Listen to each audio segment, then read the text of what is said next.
Mesdames et messieurs, bonjour et bienvenue à cette édition. L'actualité ce jour est dominée par la CAN 2023. Les demi-finales se joueront aujourd'hui. Pour le premier match, ce sera à 17 h au stade de la Paix de Bouaké entre le Nigeria et l'Afrique du Sud. La seconde rencontre opposera la Côte d'Ivoire à la République démocratique du Congo à 20 h du côté du stade Alassane Ouattara d'Ebimpe.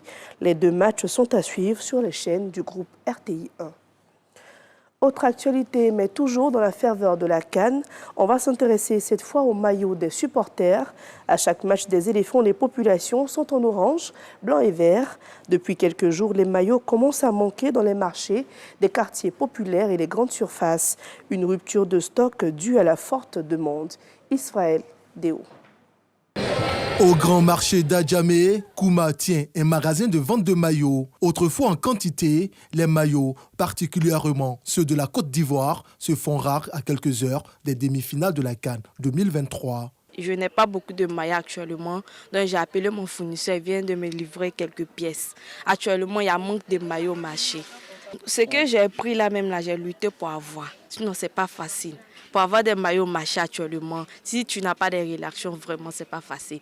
Il faut grouiller même pour avoir. J'ai eu quelques pièces, 100 pièces au moins. Ça, c'est des clients. Ils vont venir prendre leurs maillots tout de suite là. À quelques rues du magasin de Kouma, chez Bouba, c'est le même constat. Pour le moment, il y a des maillots qui sont manqués même dans le marché.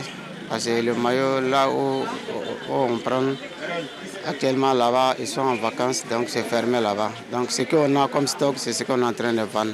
Depuis le matin, je cherche le maillot des enfants, je ne gagne pas. Donc ça fait au moins 4 magasins comme ça.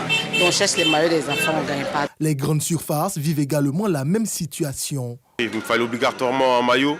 Là, ça fait 2-3 grandes surfaces de sport que je cherche un maillot, mais je ne trouvais pas. Je ne comprends pas ce qui se passe. Je suis ivoirienne, mais j'ai des filles RDC. Donc je suis venue chercher des maillots du Congo.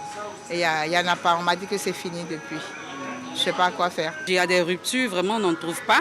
Mais ici, on m'a dit que cette surface-là, on peut quand même avoir du stock.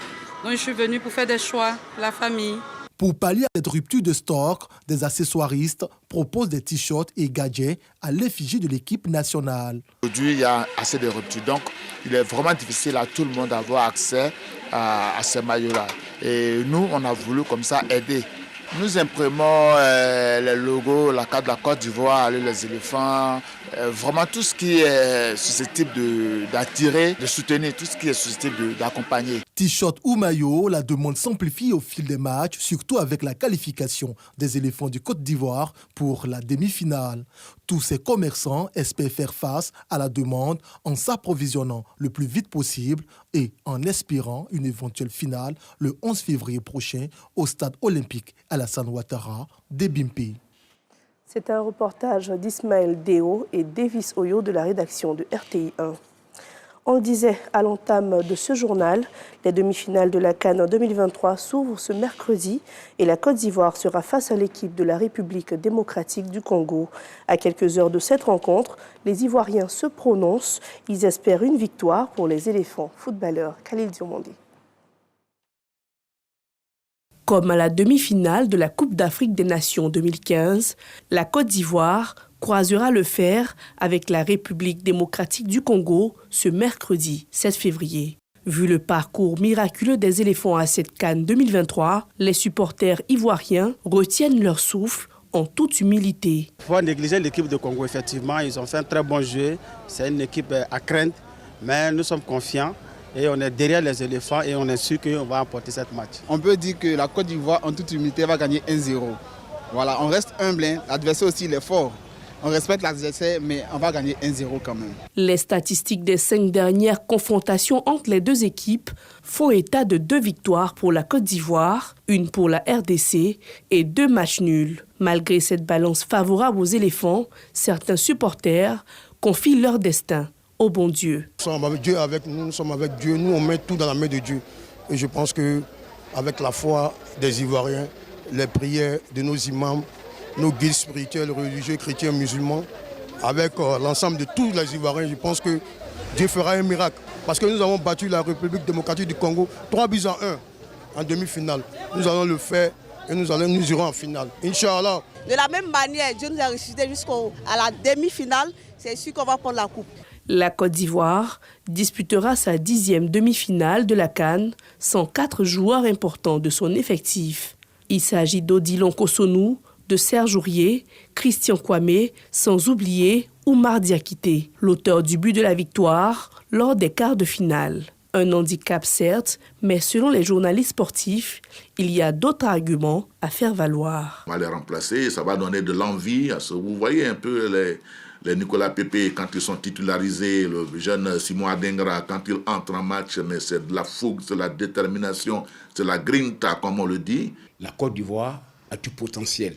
La Côte d'Ivoire a des joueurs qui sont capables de se transcender, qui sont capables de rehausser le niveau de leur jeu pour donner la victoire aux Ivoiriens. Ça ne sera pas facile. Ça, je tiens à vous le dire. Parce que l'équipe congolaise est redoutable. Tout comme les pachydermes, les léopards de la RDC tenteront d'inscrire une 3e étoile sur leur maillot. Dans l'actualité internationale à présent, au Soudan du Sud, 18 personnes, dont 8 membres des forces de sécurité, ont été tuées dans des attaques armées. Le gouverneur par intérim a annoncé parmi les victimes des enfants, des femmes et des personnes âgées. Selon les témoins, le drame est survenu après que des jeunes aient incendié un marché local, des habitations ainsi qu'un commissariat en raison d'un différend foncier. Autre actualité, ce mercredi, la guerre entre Israël et le Hamas entre dans son 5e mois. Le bureau du Premier ministre israélien a indiqué hier que les services de renseignement extérieur du pays étudiaient la réponse du Hamas au projet de cessez-le-feu à Gaza. Fin novembre, une première trêve d'une semaine a permis l'entrée d'aide humanitaire, la libération d'une centaine d'otages et de prisonniers. Fin de ce premier point de l'actualité. L'information revient à 7h.